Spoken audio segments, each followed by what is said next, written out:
right? Thanking God and praising him once again for the role that a functioning conscience plays in guiding us into healthy places. Let's simply call this chapter Shameless Part 2, because it is a chapter that is literally going to talk about the shamelessness of the holy nation, or seems to be the holy nation, as God is going to seem to generally allude to beginning his judgment with his people as he moves around them to their neighbors, weeding out those who are shamelessly doing wrong.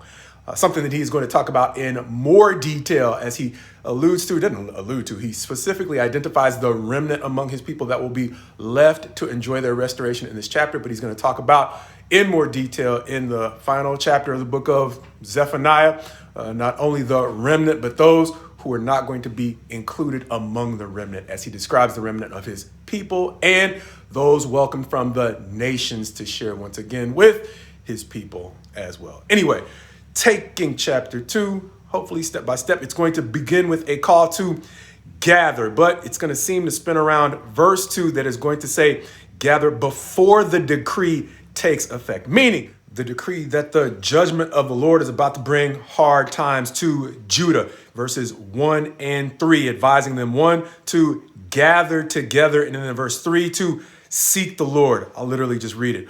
All you humble of the land who do his just commands, seek righteousness, seek humility. Perhaps you may be hidden on the day of the anger of the Lord. And it seems, as we said, even though he is not talking specifically to his holy people, understanding that this book is addressing the people of Judah, it seems that he is starting off with the people of God, as he then moves on to their neighbors. In verses 4 through 6, describing the cities that seem to be pretty much exclusively the cities in the coastlands of the Philistines. You'd have to double check me on that to be absolutely sure, but he is literally going to mention the Philistines in verse 5, and it seems that those surrounding cities and places are their territory, much like I think it is Amos chapters 1 and 2, as he likewise addresses Israel's neighbors at that point. And I think now it's just, of course, Judah's neighbors. He is going to address the Philistines, the Moabites, and the Ammonites. But he's going to pause at the end of each of those addresses to talk about how the remnant will take over what's left from his judgment on their neighbors. And so as he passes judgment on the Philistines, verse 7 is going to say how his remnant is going to take possession of those lands that are left over, as he is going to restore the fortunes of his people.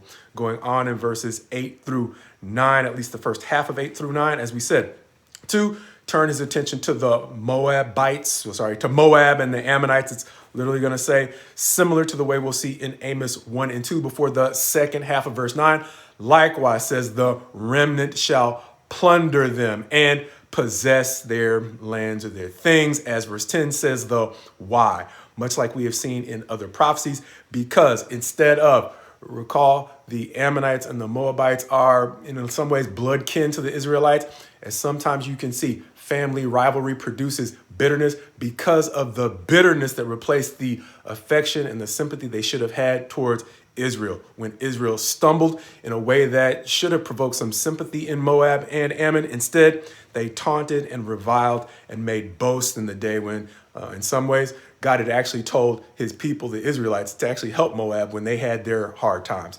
And so likewise, it seems that Moab should have, but instead they had pent up envy, as I'll try to quote the verse, but we've seen before, against the people of Judah at this point.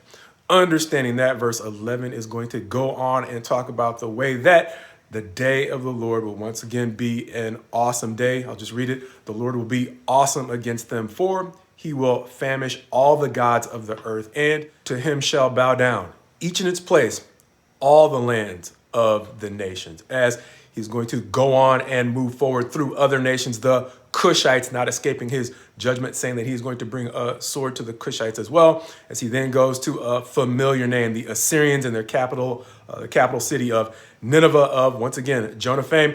Jonah preaching a peace and a mercy to the Ninevites that would not last, because, as we mentioned, the Ninevites were committed to making not a 180-degree turn, but that 360-degree turn back into the apparently shameless habits that attracted God's attention, and not just his attention, but his judgment and condemnation. The chapter ending up in verse 15, reading, This is the exultant city, referring to Nineveh, it seems, that lived securely, that said in her heart, I am, and there is no one else. What a desolation she has become, a lair for wild beasts. Everyone who passes by her hisses and shakes his fist, reminiscent of Nahum chapter 3, verse 19, the very last verse in the book of Nahum that said they had wronged so many people. It was hard to find someone to sympathize with them when God and his judgment caught up with them. This chapter quite possibly reminding me of a couple of things. First of all, consistent with our theme of the shameless. It seems like the shameless from amongst God's people were not going to be amongst the remnant that God was preserving to enjoy the peace that would exist after God had subdued their enemies.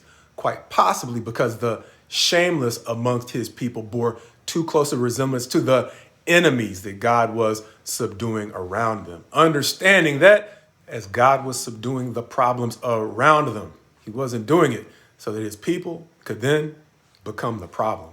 Something I think we'll see a little bit better in chapter 3.